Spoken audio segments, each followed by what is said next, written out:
l'offensive israélienne sur Gaza, les appels au boycott des produits israéliens se multiplient. Des appels lancés par des associations palestiniennes, mais aussi de défense des droits de l'homme. Ils sont aujourd'hui relayés sur les réseaux sociaux. Reportage Anne-Catherine Coufer. Marianne Blum est membre active de l'association Belgo-Palestine. Elle prône le boycott d'une politique israélienne. Son association a établi une liste de produits à boycotter, comme les oranges Jaffa ou encore la machine à soda SodaStream. Les appels au boycott se multiplient au point qu'ils s'organisent aussi sur les smartphones. L'application Boycott permet de scanner le code barre avec son téléphone. Résultat, you're avoiding this product. Vous devez éviter ce produit.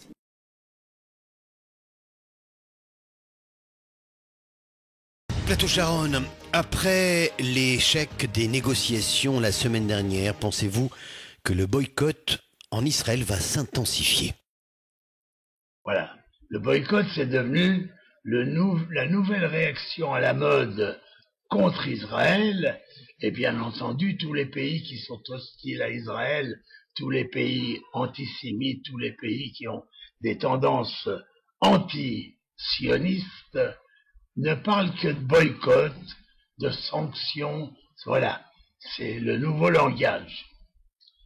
Il est évident que on est extrêmement sensible en Israël à toutes ces attaques, et on est également extrêmement vigilant, prudent et inquiet de ce déferlement qui nous menace de boycott et de sanctions qui peuvent être réellement dangereux pour Israël. On a connu ça il y a quelques dizaines d'années, un déferlement avec Arafat assez important, après qu'il ait visité l'ONU. Mais maintenant, si vous voulez, ça se généralise de trop, et je dois vous dire que je suis aussi inquiet de voir la tournure que prennent les choses. Juifs ou non juifs à travers le monde, ça a fini par donner comme une épidémie, comme une maladie qui se développe contre Israël.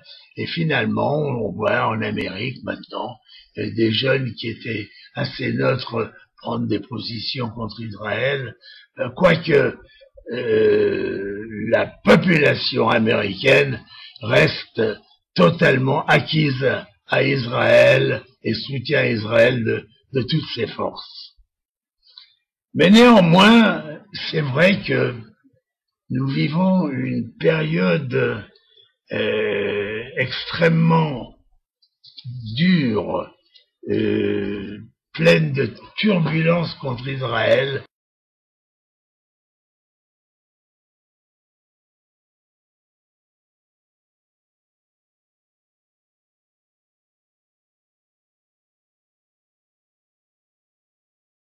Et dans cette époque où il y a tellement d'imbéciles qui pratiquent vis-à-vis d'Israël cette chose absolument scandaleuse qui s'appelle le boycott, le boycott, il y a eu des manifestations à Paris, je ne vais pas revenir là-dessus, sous le parapluie du soi-disant BDS, avec des grandes figures qui ont parrainé tout ça.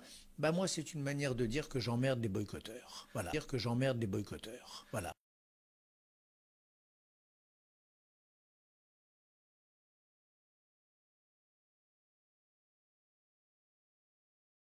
Celle qui met le feu aux poudres est une femme nommée Rosa Parks, qui refuse de céder sa place à un homme blanc dans un bus.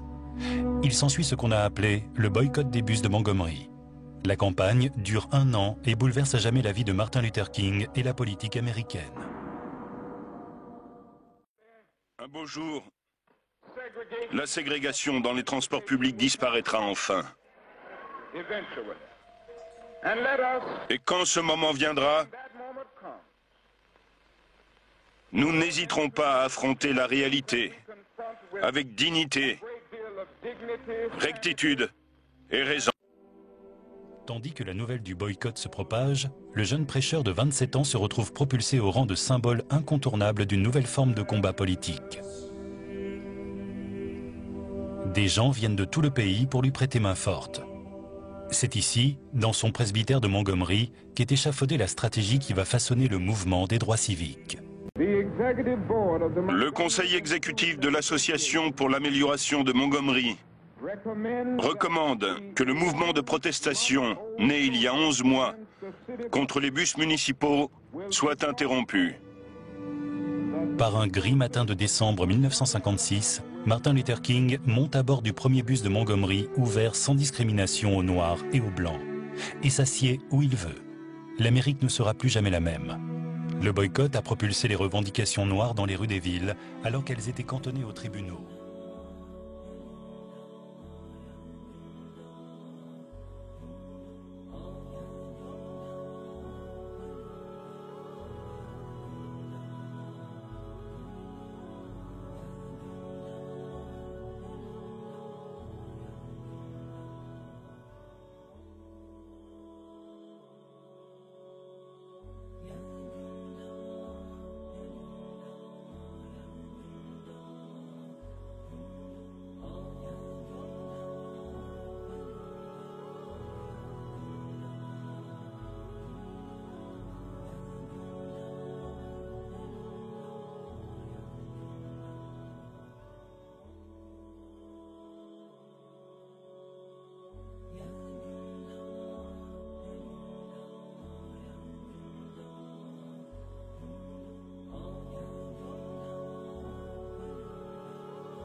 We declare our rank on this earth to be a man, to be a human being, to be respected as a human being, to be given the rights of a human being in this society, on this earth, in this day, which we intend to bring into existence by any means necessary.